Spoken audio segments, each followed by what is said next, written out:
agenda, you would know that.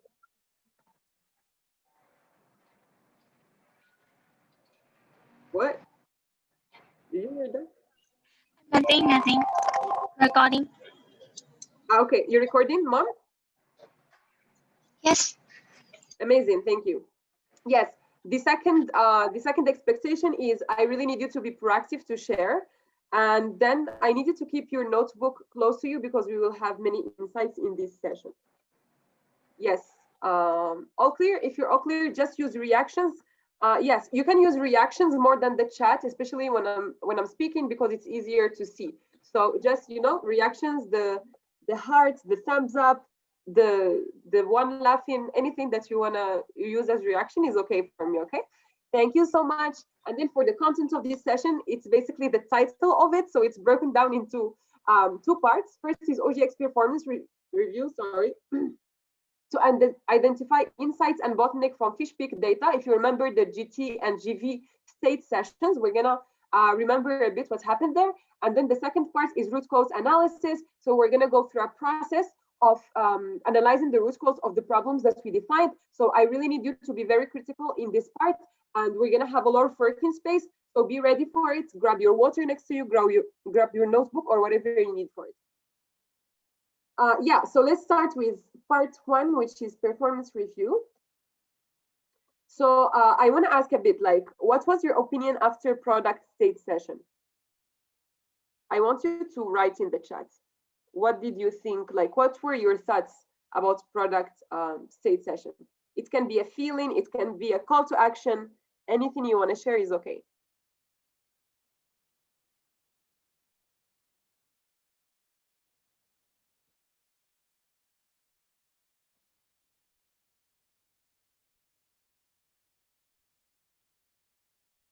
You can also turn on your mic and share if you're more comfortable than writing. Yeah. What was your opinion after that session? What did you think or feel? OGV will not recover soon in near future. Okay, Min. Is that a feeling or a fact? Focus on GV minimum. Amazing. Any more?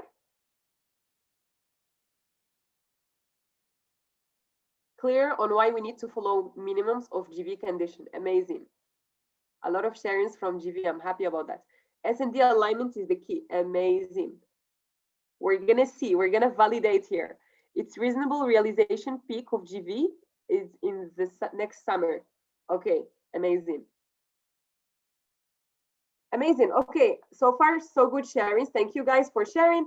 And let's move on. So yeah, what problems is oGX facing is basically a bit on what you mentioned. Maybe recovery is not coming soon in GV. We have S&D misalignment in GT and stuff like that. So yeah, the main pain points that I could deduce from those two sessions are these for me. First is unassigned EPs or no product interest. Although it sounds very technical, very basic, very on ground, but it's a very big issue that oGX is facing. If you don't assign product interest, we're not able to analyze properly the funnel, like the open that we get by OGV, OGTA, and OGTE are not accurate. So we analyze the funnel, it gives us wrong inference, and then we take maybe not the best call to action or the best way forward for that.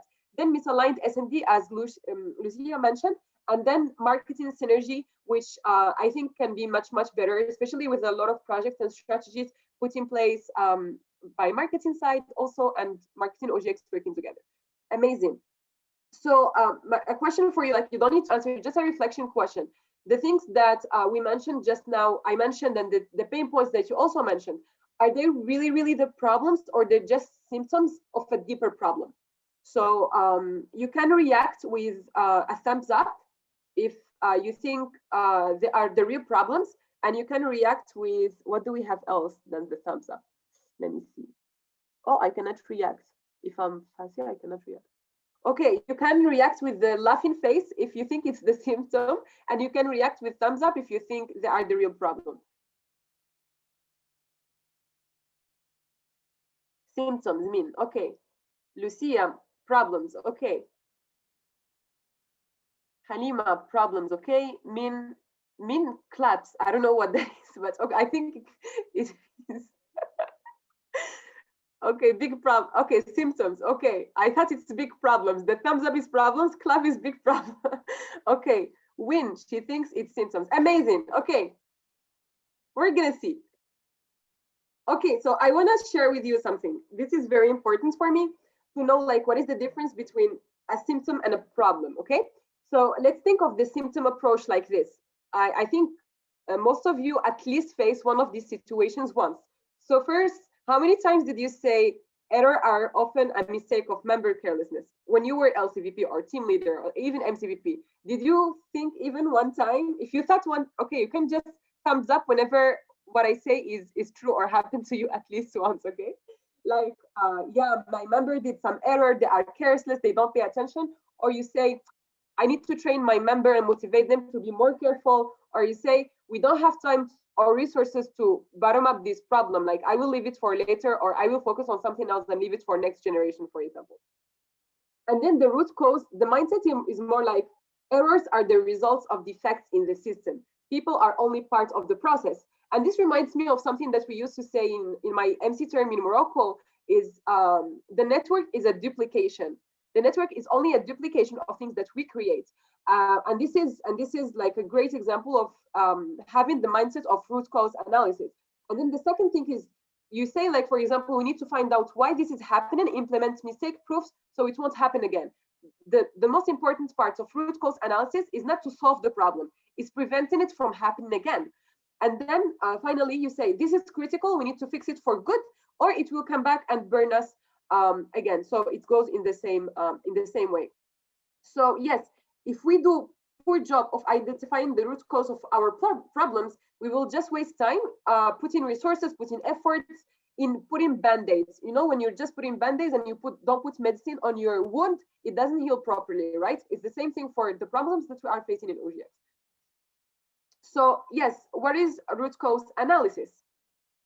Root cause analysis is basically you understand what is the factor that is making the problem, and when you fix it, the problem goes away and doesn't come back. So that's the result of root cause analysis. It just allows you to understand what are the failures, the breakdowns that you have in your processes, and prevent the recurrence of the same problem. So the tree is the perfect example to explain root cause analysis process. So you have the symptoms, which are the leaves, like it's what is obvious, what you see. And then you have the problem, that is the gap between your standard and the reality, where you want things to be and where the things are in the current moment. And then you have the causes, which is the root system below the surface, and there is bringing the problems. And that is the cause that you need to eradicate, you know, to cut the problem. I will give you a very funny example. I hope it's funny for you. At least it's funny for me. Also, it hurts my heart, okay? So my foot was achy last week. I got sick. My foot got achy. I was crying 2 nights, like 2 consecutive nights. I didn't sleep because I felt like my foot would explode and it ached a lot, like my left foot, okay? And then that is the symptom, right? And this is real. I'm not inventing this. This is real. This happened to me last week. The problem was bloating. My foot was bloated. So because it was bloated, it gave me aching. Okay, so bloating was the problem. It's bloated and I felt like it's gonna explode. So the symptom was the ache, right? But is bloating the real problem? Do you think it's the real problem? If you think it's the real problem, you can give thumbs up. I guess since I didn't put it in quotes, it wouldn't be the big problem, but I still can see your opinion. Do you think bloating was the problem for my foot aching?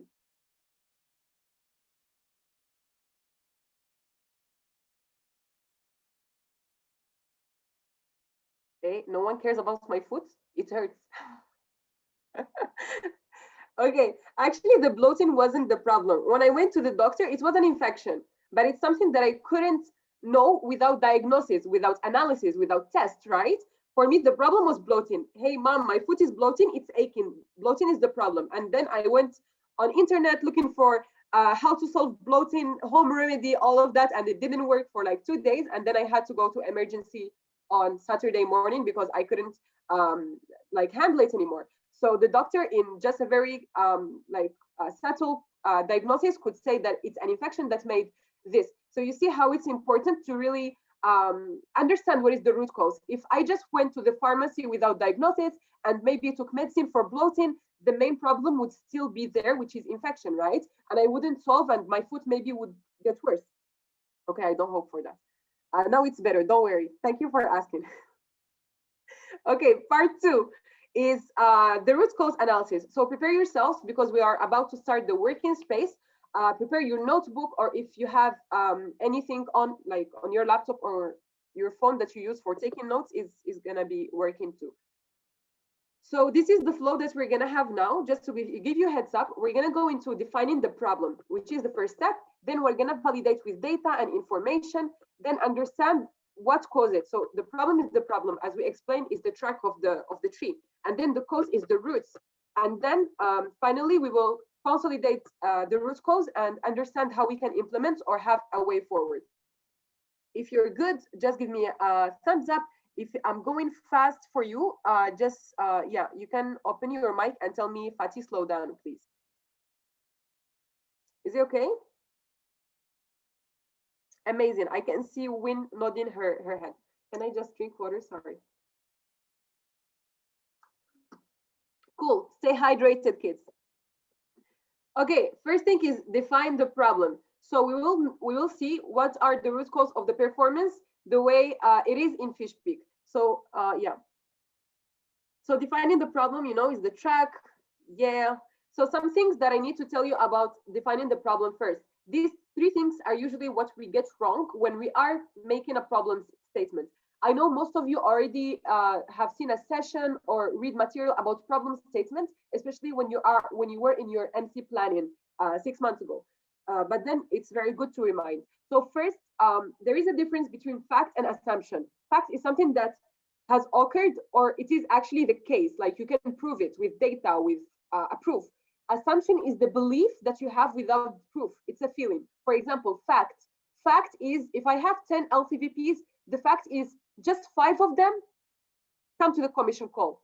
My assumption is the 5 LCVPs don't care about the commission and don't care about the product. Okay? Okay. Second thing is, what is in our span of control? The problem statement should be something that you can control, something that you can influence, something that you can impact with your actions.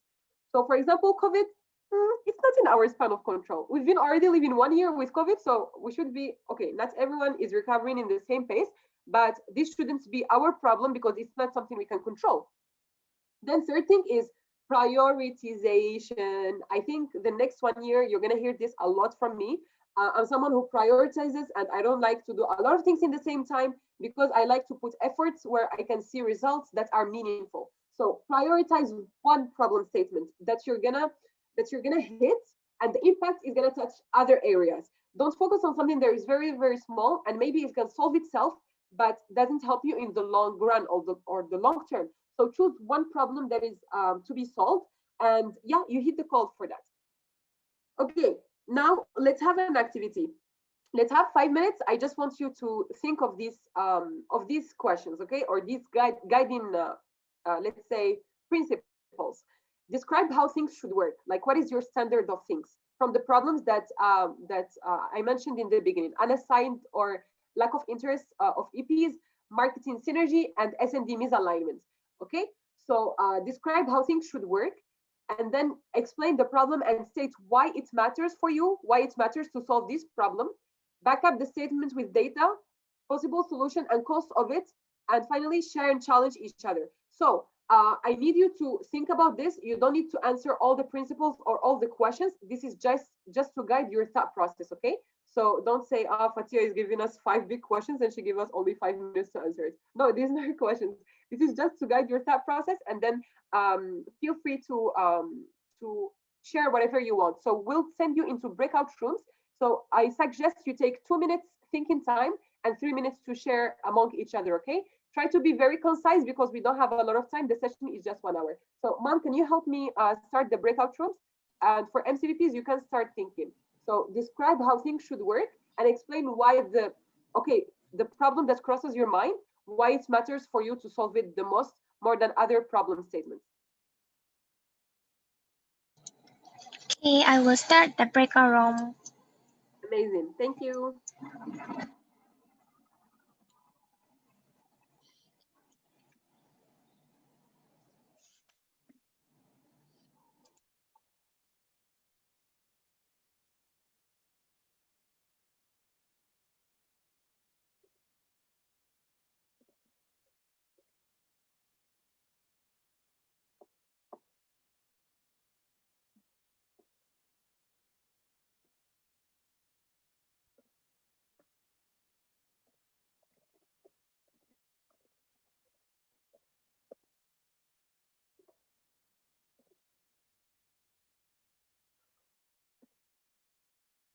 Lucia, do you need help to get allocated to the room?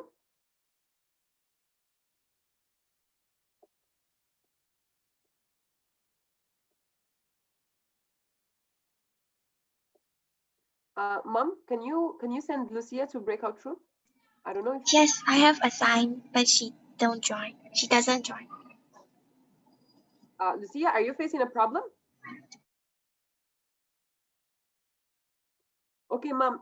When 2 minutes pass, can you remind them 3 minutes left? You write the message. Okay, I will write for you in the chat. Okay. I know. I will keep the time. It's only 1 minute. Okay, when it's 3 minutes left, please send them this. Please send them this message. Thank you. Yes. Mom, can you tell me, am I going too fast? No. Okay, if there is any feedback, please text me, okay? Text me in Telegram. Okay. I don't want to fuck up this session. Okay, I'm gonna go read some messages. And I think that you need to share those questions also to them in the group chat, or you just need to copy and type in the chat. I will broadcast all. Okay. Okay, wait. Where is the okay? Because they're not in the same. Okay, you can diffuse them one by one.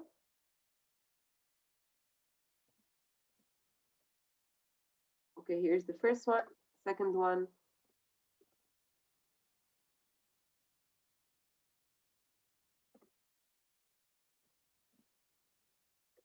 Third one.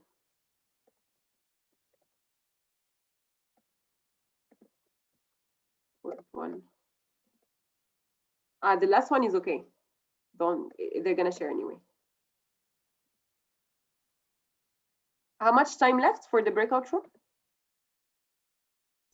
3 minutes. I will take. Okay. Thank you. I need to drink more water.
How much time do we have left, Mom?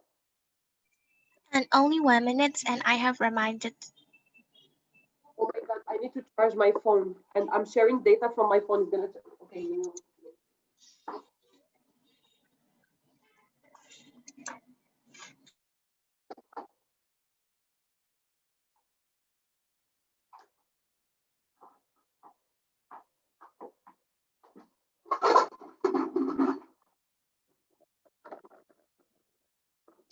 I will close the breakout room. The time is up.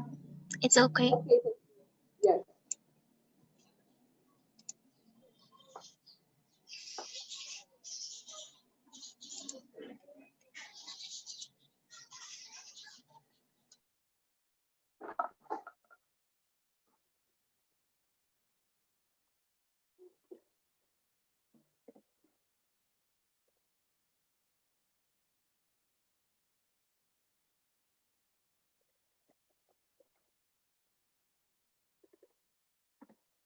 Amazing.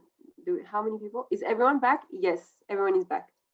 Cool. How was the conversation? If you liked your conversation, you can react with thumbs up, or you can also write in the chat. It's okay. I can spare 10 seconds to read. Min likes it. Sky likes it. Win likes it. Amazing. Mako as well. Amazing. Okay. Lucia likes it. Amazing. Cool. So moving on into the next step. Oh, you love it. Okay. Thanks for the heart. We move into validation. Okay. So in validation, we usually use two kinds of validations. First is quantitative validation. I think you know that from the market research already. So what is your data actually telling you? Is the quantitative, like using data, and then the qualitative. And the qualitative is about performance review, performance management, and all of that. So here, we're not going to go into a working space, but then it's a sharing space, more or less. So yeah, validation.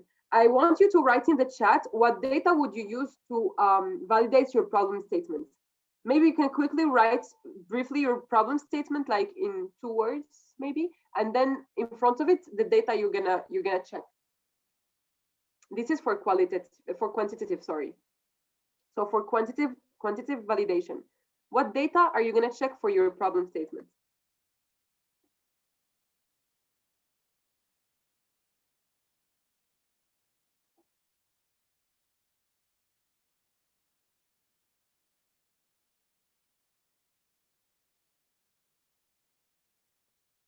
I'm sorry, V, that we have so much less time. The session is only 1 hour. I'm so sorry for that. I hope you guys approach each other and have conversations in the break. Expa assigned wrong LC. Oh. So you assign it again yourself, right? DAL. Okay. What does DAL show you, Lucia? Min data open, applied, accepted, approved in raising for one LC. Okay. Expa DAL I tracking tool for V, amazing. Expa, oh, it's coming fast. Wait, let me read. Expa DAL, Expa EP tracker, 200 of. IR tracking tool, EP tracker cannot assign by myself. Why is that? Low conversion rates for sign up applied. Okay, Halima. Lucia, unassigned EP, amazing. Kai, GV condition fulfillment. Thank you, Kai. That's very important. Yay. GV condition fulfillment. Okay, that's repeat. Okay, amazing. I closed the chat. So yeah, these are a couple tools that you can use, and I'm gonna tell you a couple usage that you can have for them. So first, for DAL file, you know that there are a lot of files inside the DAL folder. There is not just the DAL file, it's the DAL folder. So in applications, you can see actually the entity contribution, the contribution of your IR partners to your results when it comes to applied and approved. For slots, you can see as well, like the open opportunities from your IR partners, and you can select them and then approach them to tell them, like, I'm going to promote this for you and that, so you can align with your IR partners. Then there is process time, where you can check the process time of your entity, of your IR entity, to align with them as well on the customer journey. And the DAL file overall allow you to see, like, for example, previous customers, so you can do some history analysis. And they can DAL file allows you to see application status. If you want to do, like, automated tabs, you can just every month, or like whenever you have the DAL file from your MCP, you copy the raw data, you put it in your spreadsheet, and then if you have automated sheet, it can just get updated quickly. Then you have Expa, you can check the funnel, especially the number of applicants that you are getting and where they are applying. Overall, like the customer management, or like CRM, customer management on Expa, to see like how your entities are doing, and to check also the rejection rates, the people that are getting rejected, to see why they are rejected, to check like the requirements versus their profile, and so on. And then there is the customer interviews, which is like a call to confirm directly the assumptions that you created around the persona, for example. And there is desk research. You can research about trends. You can research about behaviors. If you were in yesterday's market research feedback session, Stephanie shared a lot of tools about this, for example, Google Trends. So moving to qualitative validation of your problem statement, let's see what is an ineffective performance review. So qualitative is performance review, performance tracking, and all of that. So this is a couple of situations that most of you might have faced in the past. How much time you say the system isn't fair? I don't know, expa, or how IR works, or how the word works even, I don't know. Or you say there is no trust between the team leader and the team member, and that's why performance review and performance management is challenging. Or what you ask your team leader or your VP, why didn't you tick these boxes? I know RO also asked you this, so it's okay. And expa show you you have poor performance, or you have done this good and you have done this bad. This is how you feedback performance. So these are all symptoms of ineffective performance. Performance review. Then yeah, these are these signs as well, like your system isn't fair or accurate. Your system doesn't allow you to see performance review, for example, for all LCs or all aspects of your products. Or the team leader treats the performance management as only box ticking. There is nothing wrong with box ticking, but it becomes wrong when performance review is all about just box ticking. And then you rely on paper system spreadsheet too much when you're doing performance review, and you don't focus much on appraisal or coaching your LCVPs or your team leaders. So this is sign of ineffective performance. And in the meanwhile, I gave also one tip, which is focus on appraisal and coaching. So what are the stages of performance review cycle? This is how it should happen. If you know PDCA, if you are from project management, PA, or engineering background, you would know PDCA. This is just like PDCA: plan, act, track, and review. So first you start with your organizational goals and values, and you plan it. You should have SMART objectives. You know how to do SMART, SMART goal, and then PDP as well must be included, and your role and JD, and the role and JD of your LCVPs, and maybe you ESCs if you have ESCs. Then you act. You start performing, right? Everything is in action. Tasks are being done. Action plan is being implemented. Then you keep tracking. You track the progress. You keep giving feedback, and you keep coaching throughout the process to make sure that your people are capable to deliver their tasks in the best way. Then you review. Then again, once in a quarter or once in a semester, you plan again based on what your entity needs. So these are basic elements of performance review. First, goal setting. It should be meaningful and understandable. What does it mean? Maybe it's understandable by you, but you should make sure that it's understandable by your network too. If you decide that in summer peak or fruit peak you should have 100 approvals, your network should have that like full belief and understanding of why does my entity need to have 100 approval this summer peak. Then transparent communication and collaboration. For example, I can give a very specific example. When it comes to finance, when it comes to products, sometimes we don't, it's not that our intention is not to be transparent, it's just that we don't communicate that information to the network. And you see in the GT and GV state sessions, we updated that. It's very important, for example, to keep transparent communication because it gives more trust and more collaboration spirit. Then recognition. Recognize your member in a way that they will feel that their efforts are being seen and they are comfortable doing their work. Try to give honest and regular feedback. I know sometimes we try to be indirect, not to hurt the person's feeling, but the more honest and direct we are, the more we are helping the person to progress as well. And we care about their development. And finally, prioritize also your PDP and be accountable about your own learning and your commission learning. So these are a couple tips for performance review. Yeah, and now I would like to ask you, actually, I would give just 3 minutes overall because, yeah, we have half time left in the session. Yeah, take 1 minute to think and 2 minutes to write in the chat from these sharings that I just had. What would you do differently in performance management and tracking? What from all my sharing do you think would work for your entity and for your commission? Take 1 minute to think, and yeah, you can write in the chat box for the next 2 minutes and I can read.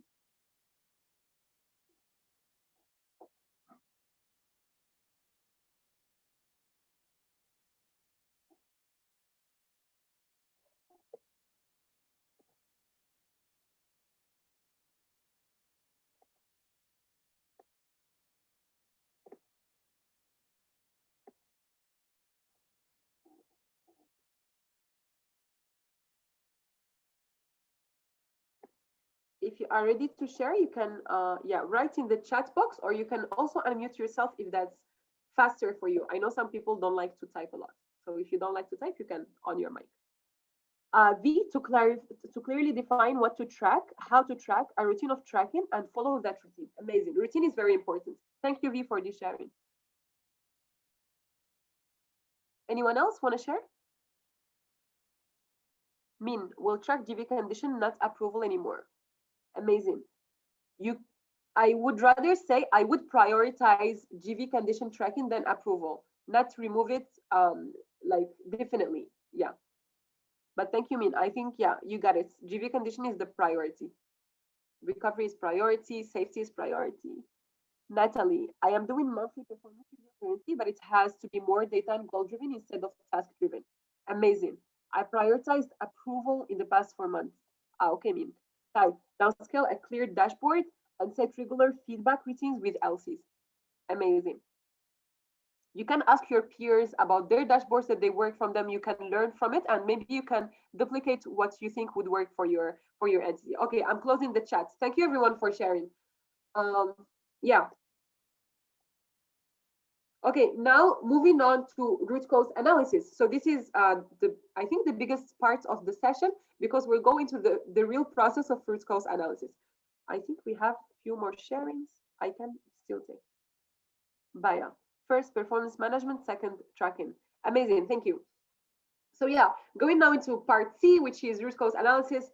And okay, the main message of this part is trying to understand the why behind. I think it was also one big message from Stephanie yesterday in market research feedback is understand why. Why are you asking these questions? Why do you need this information? And this is exactly what we're going to do in root cause analysis as well.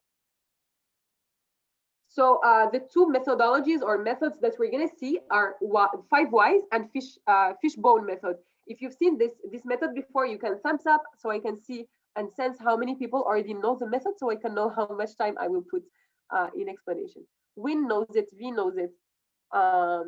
Okay. If you don't know it at all, you can put the laughing face. And I think not everyone has camera on, so you can also utilize the chat. Or you can just turn on your camera because it's easier for me. The chat takes so much time to open. I don't know why. Okay, Halima is good. Okay, cool. Let's proceed. So we have like 50-50. Okay, so this is the fishbone diagram. I think you saw it before in school if you did project management or something like that, or risk management. If you didn't see it, it's okay. It's very simple. So yeah, this is an example that we have here. So the diagram goal is to reduce competitiveness. So by solving your problems, you reduce competitiveness, right? And you give your chance more, you give yourself more competitive advantage than your competitors. And then the diagram has some boxes to think about. External environment, management projects approach, management itself, corporate structure, the staff like HR, process approach to management. So these are all like some areas that a fishbone diagram like categorizes in order to try to think of all the possible root causes of a problem statement. So yeah, we have different groups, and these groups can change based on your organization's activity, based on your strategies, based on your team structure, and a lot of things. So the thing that we were trying to solve lately in Fish Peak was the low number of approvals. I think you can tell from the approval challenge that we clearly have that as a problem statement for Fish Peak. So this is an example that I want to give for fishbone diagram to see like a case study, let's say. So for the low numbers of approvals, from my assumption, okay, this is just my assumption. It doesn't have to apply to all your entities, and it might not be 100% accurate. It's just an example. So first can be in terms of HR, members like experience. So maybe the thing is we need longer training time. It takes too long to train members, and like their learning curve is long, and they need some time to learn, digest, and then execute. And then few EPs consultancy to give experience is a call to action that we can think of, like we can do like live training for the members. We are there with them, for example, and they call EPs and we feedback them on spot. And then long process time. Maybe I6 process is too long and we're not very aligned with our IR partners' customer journey. Or maybe it's a clear market trend. It's something also that Stephanie mentioned yesterday. Maybe we're not aligned with the market demand, with what our market needs. Maybe we're not targeting the right people. So maybe this comes from a clear objective of market research. Maybe we ask ourselves the wrong questions and then it gives us the wrong outcome. That's why we focus in the wrong parts. Or maybe there is high rejection rates of applicants because of unmatched S&D, or IR collaboration is so slow and maybe we don't have a routine. These all can be root causes of low number of approvals, and then each of the root causes can have other branches, like the small branches I have in the parts above, like small branches. Why these can be a root cause. Coming to the second method, which is 5 whys. Why I have it second? Because it's the one that we're going to use actually in the working space. So yeah, please pay attention to this. The 5 whys is like, basically it doesn't have to be 5 exactly. It's just the concept of asking yourself as much questions and still pushing yourself to ask why, to challenge yourself to really go deep into the problem and understand what is the root cause. You see that, for example, for this example, they are asking 5 times the questions, but then each time they answer, they have side whys. Like there is always a lot of whys coming until you can see what makes sense more and what can be the real root cause. Of course, you need to validate it. But then, yeah, 5 whys problem. Also, example from why we are having low number of approvals. So the first why is we have slow process time, for example. It's not really aligned to the customer journey. You can refer to the GT and GV state to see like who are the entities that are below average of process time. Then another, like if you go to the side, process of application is long, customer journey is not aligned with IR. And then if we continue in the main block, process time is low because applied to accepted is low, because profile of leads aren't matching opportunity requirements, because lack of alignment between partner and me and my IR, or because we don't do opportunity and persona based attraction. So another reason for why applied accepted conversion is low, maybe rejection rate is high, maybe it's because of weak follow-up from our EP manager side. So you see how many times we ask why until we get the problem. Can be maybe very, very ground problem, very technical problem that if you solve it, it's gonna solve your big picture. But then, yeah, the countermeasure here of 5 whys is you need to have regular touch point to understand like what are the requirements of your IG2 opportunities currently have, and communicate in advance with network or customer. So this is the countermeasure that maybe I deduce. This is my understanding, okay? If you ask yourself 5 whys for the same problem statement, you might have different answers based on your experience, based on your entity reality. But then for me, it should be that we should have more alignment with IGT and teach the network about what we communicate and align with our IGT. So that is it for me. For you, it can be different. So yeah, 5 whys. Let's go into a working space to write your problem statement. As usual, we'll take 5 minutes. Maybe we'll take a bit more, 7 minutes. Okay, ma'am. I just need MCVPs to be in the breakout room for 5 minutes and then come back 2 minutes to share. So before you send them, I'd like to explain what you're gonna do. So please do a 5 whys diagram of the problem that you defined in the first working space. Share with the others and question like, why do you choose these groups of let's say questions? Why did you go in this direction? Have you validated this cause? Have you considered that another thing can also be a cause? And reflect and amend on your fishbone diagram when you're listening to the other people sharing as well. So yes, work on your 5 whys, try to be critical with yourself and challenging as well. And yes, ma'am, can you please open the breakout rooms? See you in 5 minutes. So yeah, as usual, you can have 2-3 minutes thinking time and the rest to share among you and then come back to share with everyone here. Okay. Thank you, ma'am.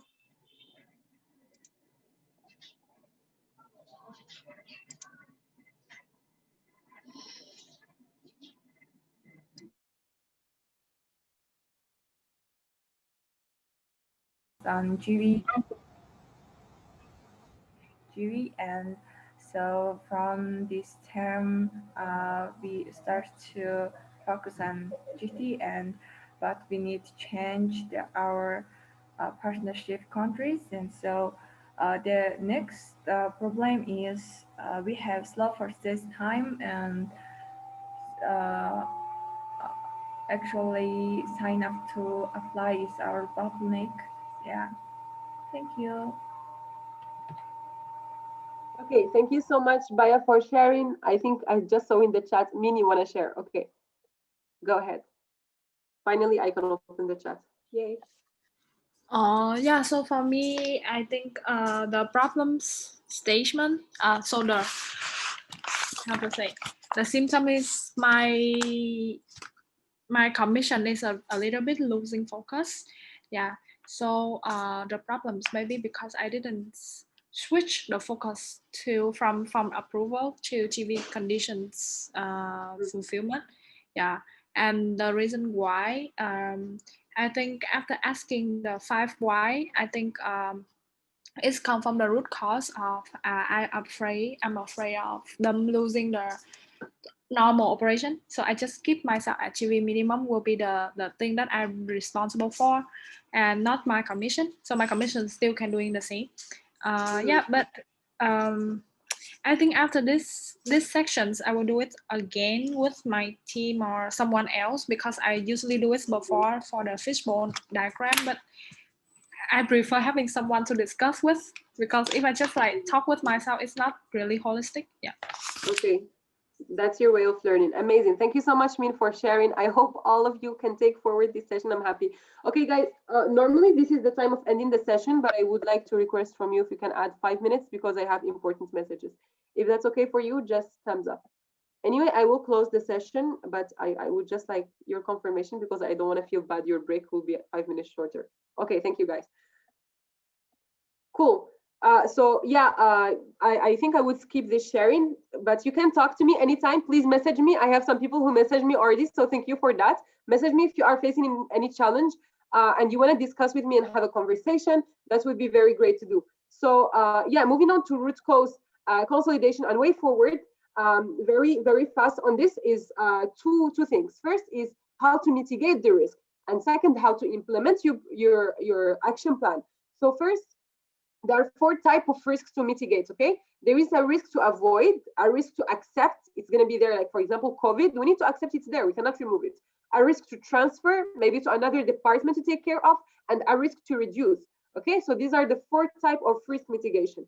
So 7 ways to mitigate risk is to clarify the requirements, is from root cause analysis to be really clear, get the right people on board. Maybe your risk, if it's with commission, you need to onboard OD. Maybe if it's market, you need marketing. Spread the risk, like divide the scenarios that would happen and delegate to different departments to handle. Like make it smaller for each department to handle. Constant communication and feedback. If you have product meeting or just MC meeting, always communicate and like keep feedbacking and keep updating. Assess the feasibility of your actions. Test everything, like always test, verify, then amplify your action and prepare a plan B. Especially in the times of uncertainty, you might as well have a plan B in place. And then for implementation, one simple phrase. It's time to convince your network this is your priority. As Min said, she wasn't, for example, prioritizing GV conditions. That's why network wasn't prioritizing, or she didn't communicate enough. So over communicate your priority to the network, over talk about it so your network can understand this is our priority at this time. Okay, finally, some tips from me. I won't read everything, okay? I just wrote more details, so when you refer to the slide, you can read, but I will just emphasize on the big points. So first, the root cause analysis should focus on shouldn't focus on the impact that the organizational goal has. It should focus on where the problem come from. Don't focus on, okay, like I don't have enough realization, so I need to solve the problem. No, focus on where is this coming from, okay? Second thing is, the mindset should be analyzing rather than eliminating. You don't come to the root cause analysis with a mindset of I want to eliminate this problem, because you're not sure that's the problem. You should come with the mindset of I'm analyzing this problem. Then the third thing is you should focus on identifying who caused the problem. It's like when you are blaming your sister or your brother for something. Yeah, that's what you're looking for. You're looking for something to blame. That's because you need to find where the problem arises from. The problem doesn't come by itself, it comes from a cause. And then fourth thing is 5 whys outcome depends on the skill of each one of us or the experience. As I told you the example earlier, if you do it for your entity, the outcome will surely be different. So yeah, pay attention to how differently do people analyze, example, your LCs or your marketing. And fifth thing, yeah, it's not necessarily repeatable. Sorry, this is the point that I mentioned. It's not necessarily repeatable, and in 5 whys, if you do one bad answer, like if you do one why that is just an assumption, not a fact, or you don't validate it, it might throw off all your process. So make sure whatever you are putting in the whys, you are validating at least like with your commission or with data or something like that. Then yeah, this is my message for you. Every generation has their own battle to fight, and this is ours. Maybe the past generation has the fight that members didn't believe in the ISEC way in like anymore, and they needed to look into membership product again. Ours is this: we are facing COVID, and our battle is to see how we can still make impact and develop leadership while being in this situation. So when things are going where you want them to go, look at the things objectively. Like stand up for them, like I'm standing in this mountain in Indonesia. It was very nice to visit, okay? But don't look at them personally. Break it down into small causes, and separate it among departments and among your commission. Do working groups, do task force to resolve it one by one. You don't have to take all the burden at once by yourself. Okay, you need to work smart and objectively. And then the most underrated skill is zoom out. When I'm facing a problem, I just take a pause and I zoom out. I try to clear my mind and then come again and think about it. If you try to react to things rather than act or be proactive, you might just make it worse. I don't know. Like, so try to zoom out, calm down, like look at things objectively, then come back and look at the problem from a different perspective again. So yeah, that was it for this session. 1 minute left from the 5 minutes I requested. Amazing.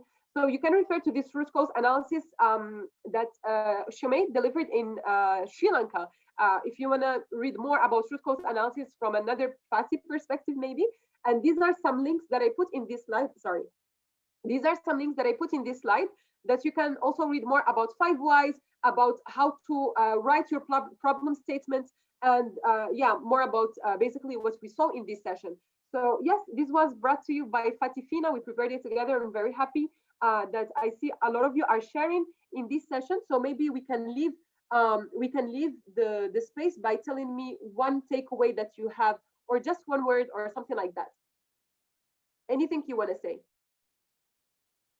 Yeah, that's me in the picture. That's in Indonesia. Thank you. I fancied the call on the internet confused.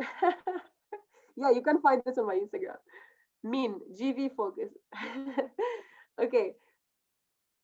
Let's fight together for this battle. Amazing. Thank you, Win. Zoom out. Thanks, Kai. Please take care of your well-being, and for that I will leave you go. I won't take your time anymore. I will leave you to go to take your break, to take care of your well-being, to come back to the next session well prepared. Okay, thank you so much, guys, for this session. I really enjoyed. I hope it was useful for you, and see you in next space. Love. Thank you. Thank you, dear. You have a break now. Okay, see you guys.